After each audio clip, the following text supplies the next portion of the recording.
지난번 강의에서 배웠던 매듭 만들기 연습 많이 해보셨나요? 이 강에서는 도안을 옮겨 그리고 바느질해서 마무리 매듭까지 배워보도록 할게요. 자, 그럼 오려둔 도안을 양말 원단 위에 올려두고 기와성 펜으로 따라 그려줍니다. 한 번에 긋기보다는 여러 번 나누어서 그려주세요. 기와성 펜은 시간이 지남에 따라 펜 자국이 점점 사라지기 때문에 자국을 지워줄 필요가 없다는 것이 장점인데요. 시간이 지나도 지워지지 않는다면 물을 뿌려 지워주셔도 됩니다. 펜 자국을 지워주실 때 세제를 사용하기 전에 꼭 물을 뿌려 지워준 다음 지워진 것을 확인하고 세탁을 해주셔야 합니다. 펜 자국이 있는 상태에서 세제를 사용하면 얼룩이 남을 수 있으니 꼭 주의해주세요. 기와성 펜의 단점이라면 자국이 사라지기 전에 가능한 빠른 시간 내에 작업하는 것이 좋고, 바느질 중에 펜 자국이 옅어지면 다시 그어주고 바느질 해주시면 되겠습니다. 창구멍도 표시해줍니다. 바느질에 집중하다 보면 까먹기 쉬운 것이 창구멍이기 때문에 꼭 표시해주는 것을 잊지 마세요. 이제 창구멍을 남긴 후 박음질 해줄게요. 창구멍을 남기는 이유는 이곳으로 원단을 뒤집고 솜을 넣어주게 되기 때문입니다.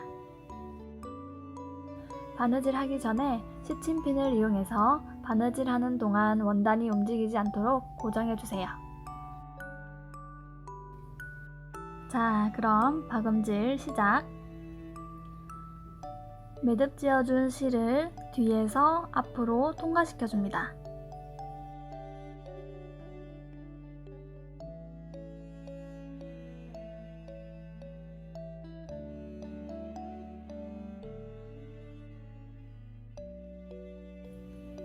옆으로 이동해서 뒤로 빼내주세요.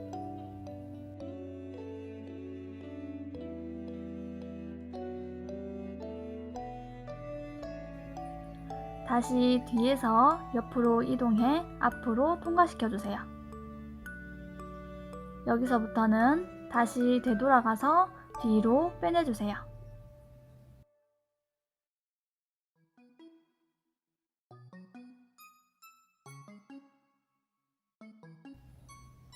다시 옆으로 이동해서 앞으로 통과시켜주고,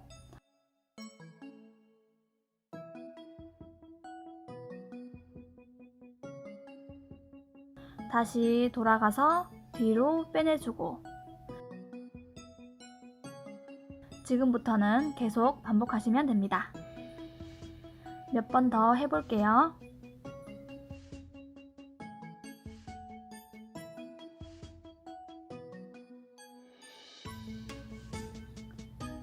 옆으로 이동해 빼내주고, 다시 되돌아가서 빼내주고, 옆으로 이동하고, 다시 되돌아가고,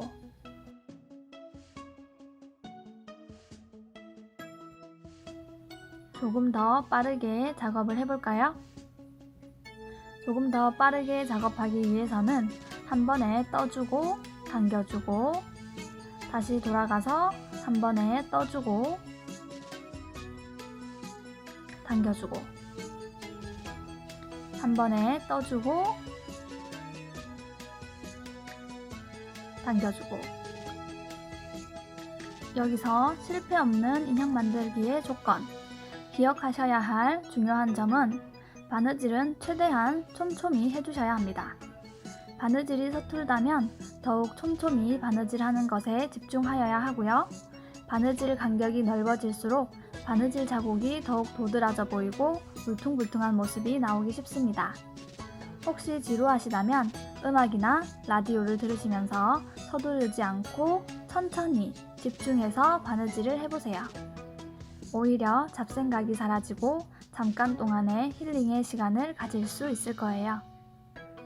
박음질은 손바느질 방법 중에 튼튼하게 연결이 필요한 곳에 주로 사용이 되고요. 앞쪽에서 보면 깔끔하지만 뒤쪽에서 보면 왔다 갔다 한 흔적이 남기 때문에 완성 후에 잘 보이지 않는 부분에 주로 사용이 됩니다.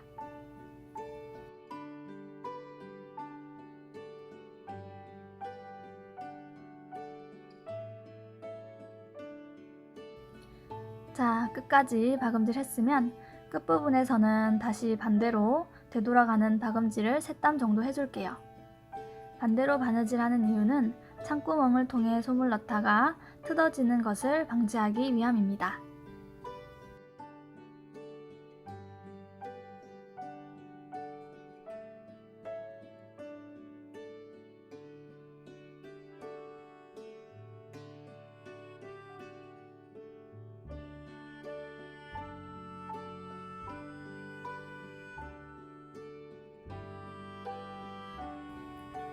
박음질이 끝났으면 마무리 매듭도 배워볼까요? 원단을 살짝 떠서 실을 당겨주고 끝까지 당기지 마시고 고리가 생기면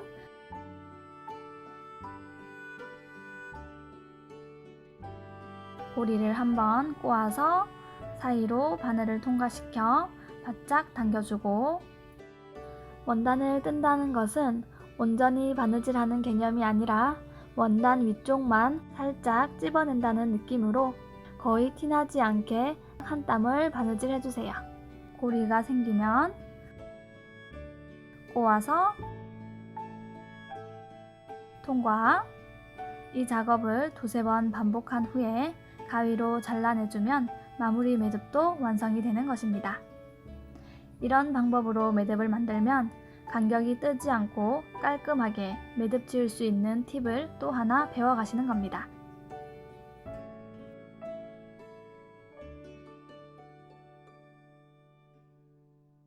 남은 실은 잘라내주세요.